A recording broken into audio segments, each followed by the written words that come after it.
There's no feeling more intense than starting over. If you deleted your homework the day before it was due, as I have, or if you left your wallet at home and you have to go back after spending an hour in the commute. If you won some money at the casino and then put all your winnings on red but it came up black. If you got your best shirt dry cleaned before a wedding and then immediately dropped food on it. If you won an argument with a friend and then later discovered that they just returned to their original view. Starting over is harder than starting up. If you're not ready for that, like if you've already had a bad day, then what you're about to go through might be too much. Feel free to go away and come back. I'll be here. Alright, thanks for coming with me on this trip. I'll understand if you have to take a break at any point. Just find a safe place to stop and quit the game. And don't worry, I'll save your progress, always, even your mistakes. This game is a homage to a free game that came out in 2002, titled Sexy Hiking. The author of that game was Jazuo, a mysterious Czech designer who was known at the time as the father of B games. And B games are rough assemblages of found objects. Designers slap them together very quickly and freely, and they're often too rough and unfriendly to gain much of a following. They're built more for the joy of building them than as polished products.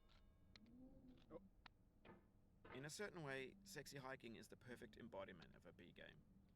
It's built almost entirely out of found and recycled parts, and it's one of the most unusual and unfriendly games of its time.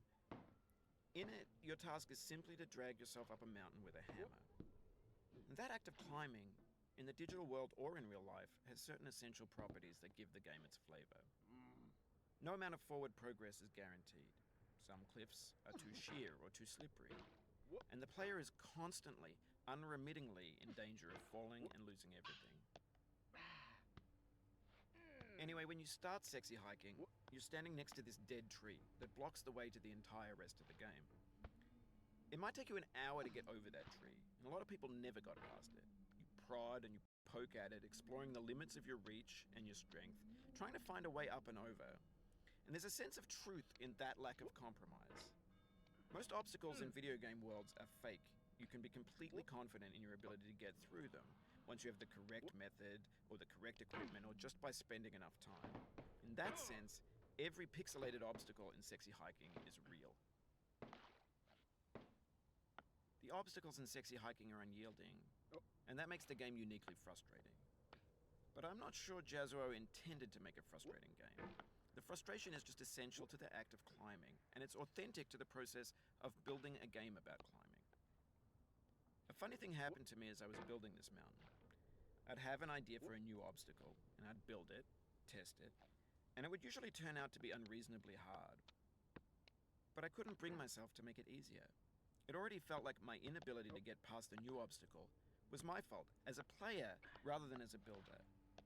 Imaginary mountains build themselves from our efforts to climb them, and it's our repeated attempts to reach the summit that turns those mountains into something real. When you're building a video game world, you're building with ideas, and that can be like working with quickset cement. You mold your ideas into a certain shape that can be played with, and in the process of playing with them, they begin to harden and set until they're immutable, like rock. And at that point, you can't change the world. Not without breaking it into pieces and starting fresh with new ideas. For years now, people have been predicting that games would soon be made out of prefabricated objects, bought in a store and assembled into a world. And for the most part, that hasn't happened, because the objects in the stores are trash. I don't mean they look bad or that they're badly made, although a lot of them are. I mean they're trash in the way that food becomes trash as soon as you put it in the sink. Things are made to be consumed and used in a certain context, and once the moment is gone, they transform into garbage. In the context of technology, those moments pass by in seconds. Over time, we've poured more and more refuse into this vast digital landfill that we call the internet. It now vastly outnumbers and outweighs the things that are fresh and untainted and unused. When everything around us is cultural trash, trash becomes the new medium, the lingua franca of the digital age. And you can build culture out of trash, but only trash culture. B games, B movies, B music, B philosophy. Maybe this is what digital culture is. A monstrous mountain of trash, the ash heap of creativity's fountain. A landfill with everything we ever thought of in it. Grand, infinite, and unsorted. There's 3D models of breakfast, Gen X's fanfic novels, scan magazines, green screen Shia LaBeouf, banned snuff scenes on LiveLeak. Facebook's got lifelike bots with unbranded adverts and candid shots of Kanye and Taylor Swift mashups, car crash epic failed GIFs, Russian dashcam vids, discussions of McRibs, discarded, forgotten, unrecycled, muddled, rotten, untitled.